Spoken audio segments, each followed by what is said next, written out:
saya dan kami banggakan. Wasta'inu bisobri wasolah wa inna ala kabiratun ila al khosimin.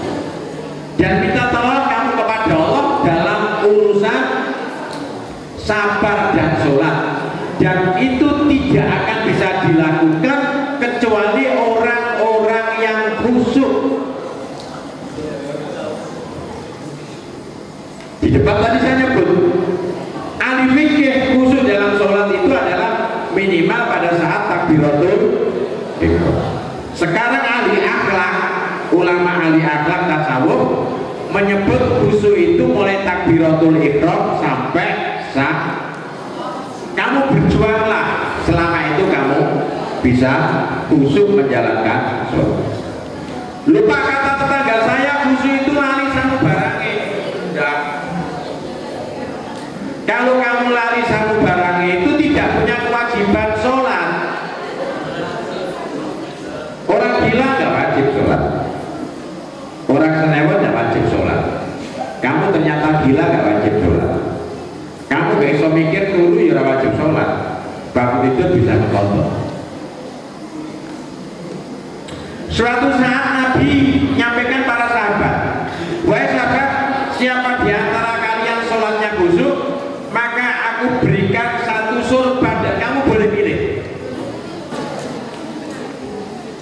Eleng-eleng, sholatlah sebelum sholat berarti menjaga diri kita untuk menjadi orang yang taat beribadah. Jangan sampai melakukan kemungkaran dan jangan sampai belani kesenangan kemudian lupa sholat.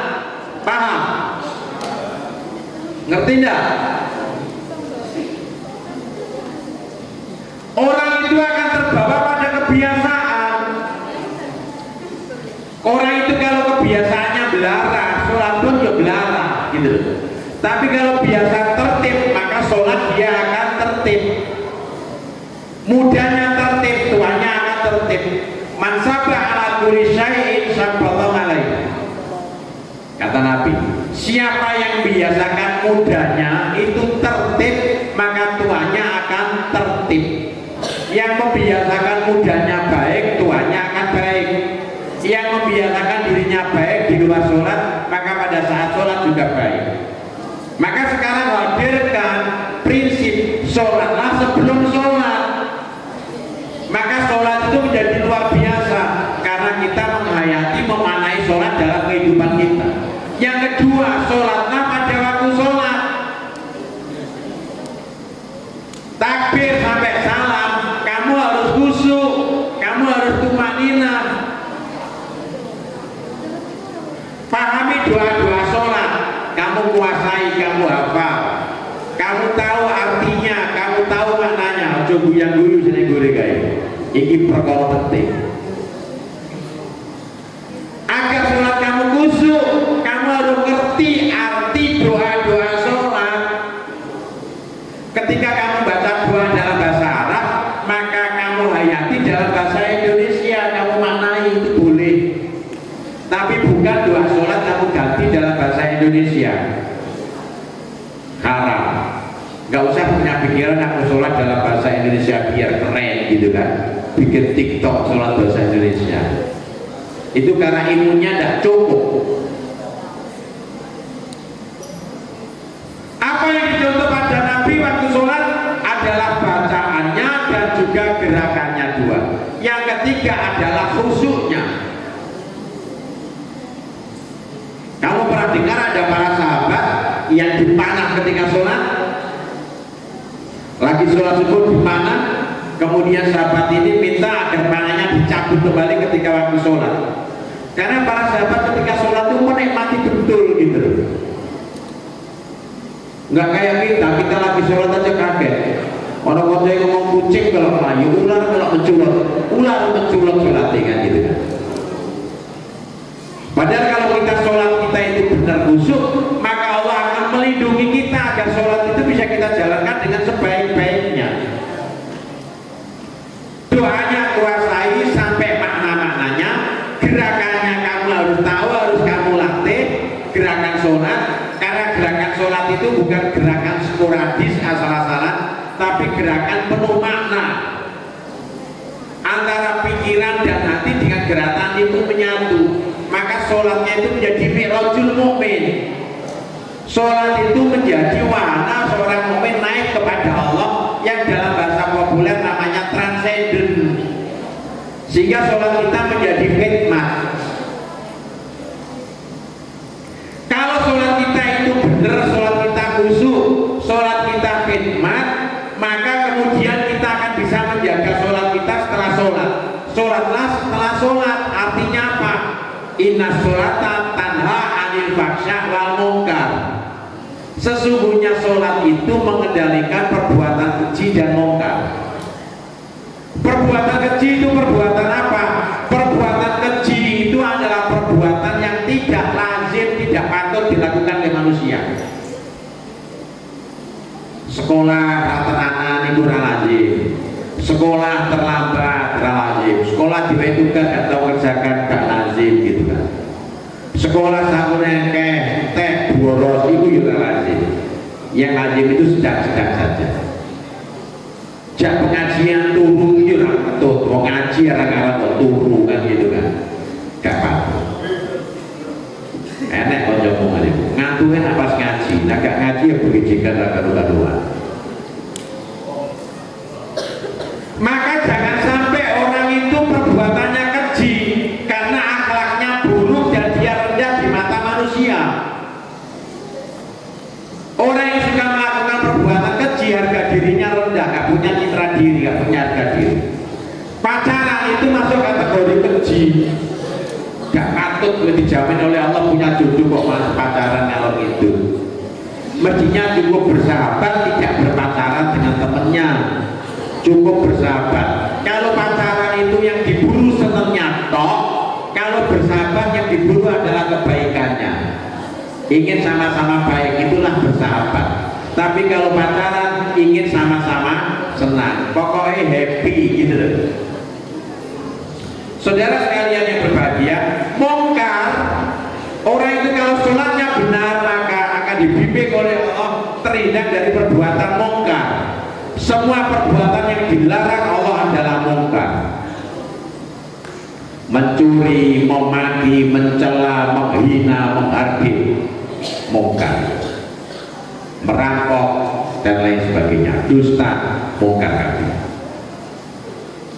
Inilah pentingnya kita belajar tentang sholat khusyuk. Bagaimana tipnya? Tip cara agar sholat itu khusyuk. Yang pertama, selesaikan semua urusanmu ketika mau sholat, atau cukupkan semua urusan ketika mau sholat. Bahkan ketika kamu mau sholat, kalau hidangan makan sudah siap, sunahnya sholat apa makan? Makan. Jadi kalau hidangan sudah siap, waktu sholat sudah datang, maka Anda disilakan makan dulu. Kata orang kampung, makan ingat sholat itu jauh lebih baik daripada sholat ingat makan. Kalau makan ingat sholat berarti makannya disegerakan selesai dan sholat. Tapi kalau sholat ingat makan, maka sholatnya disegerakan akan segera makan. Akhirnya terburu-buru. Padahal terburu-buru itu adalah syaitan. Terburu-buru itu adalah perbuatan syaitan. Cukupkan semua kegiatan kamu ketika waktunya sholat. Berhenti. Lihat orang yang ada di Medina, di Mekah itu, mazhabnya Hanafi di sana. Sholat jamaah di masjid itu wajib. Di kita kan sunnah. Maka sana begitu tunggu ada tutup. Pintu toko ditutup. Ada toko, ada orang yang beli di situ di dalam situ. Perlu sholat jamaah. Nanti kembali lagi. Yang kedua, niati bahwa sholat kamu itu adalah sholat yang terbaik. Seolah kamu tidak ada kesempatan untuk sholat lagi. Menjadi sholat yang terbaik, menjadi sholat yang terakhir. Karena kita tidak tahu Allah berikan umur panjang apa enggak. Cukup kan semua kegiatan, niati sholat kamu itu sholat yang terbaik, seolah-olah itu adalah sholat yang terakhir yang kamu lakukan, sehingga kamu harus khusyuk dan kamu berjuang agar sholat kamu dinilai oleh Allah, maka harus khusyuk. Yang ketiga, pahami doanya, doanya dipahami. Yang keempat, hayati maknanya, makna doa. Pahami dan hayati makna doa. Yang kelima, fokus pada gerakan yang benar, bukan asal bergerak.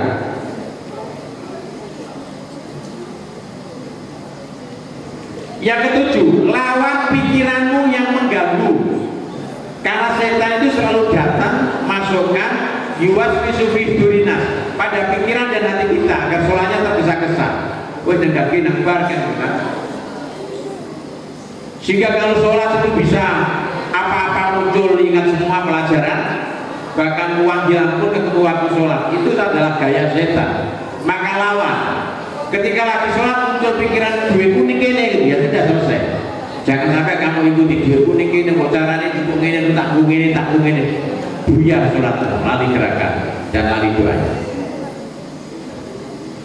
Yang keenam, yakinlah sholatmu diterima oleh Allah. 6 tips itu menjalankan sholat dengan khusyuk. Ingat, awalu ma yukasabu fil yaumil akhirah as-sholat. Amal pertama yang dihisab nanti di yaumil kiamah adalah sholat. Maka kita harus tunaikan sholat dengan khudu dan dengan khusyuk. Khudu itu harus benar bacaan dan gerakannya. Khusyuk itu harus menghadirkan jiwa kita dan pikiran kita dalam menjalankan sholat. Azab orang yang meninggalkan sholat rumono.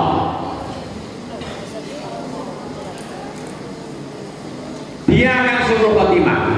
Hati-hati. Orang yang sering meninggalkan sholat, dia akan dimudahkan suruh khotimah. Jelek akhirnya.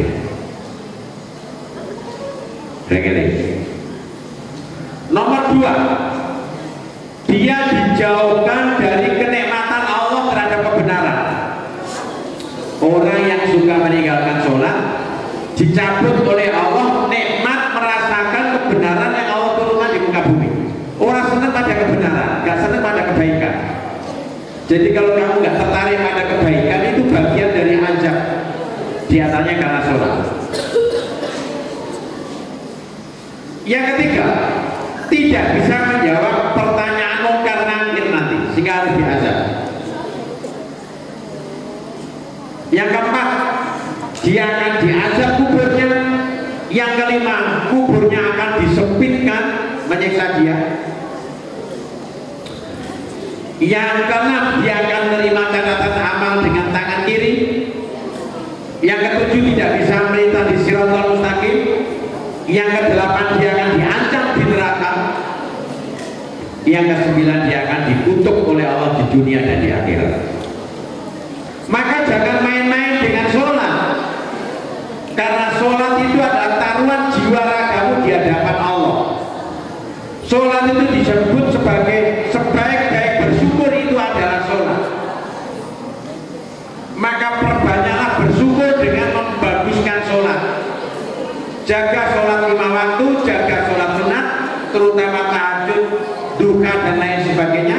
Sholat sunat rawatib agar kita mendapat rahmat dari Allah, kita mendapatkan kebahagiaan dalam menjalani kehidupan. Yakin kamu bisa. Yang menjadi ujian kamu sering malas dan kamu sering masa bodoh terhadap sholat. Padahal sholat ini menjadi persoalan jiwa dan raga kita hidup di dunia. Sebaik-baik bentuk bersyukur kepada Allah adalah menjalankan ibadah sholat. Assalamualaikum warahmatullahi wabarakatuh.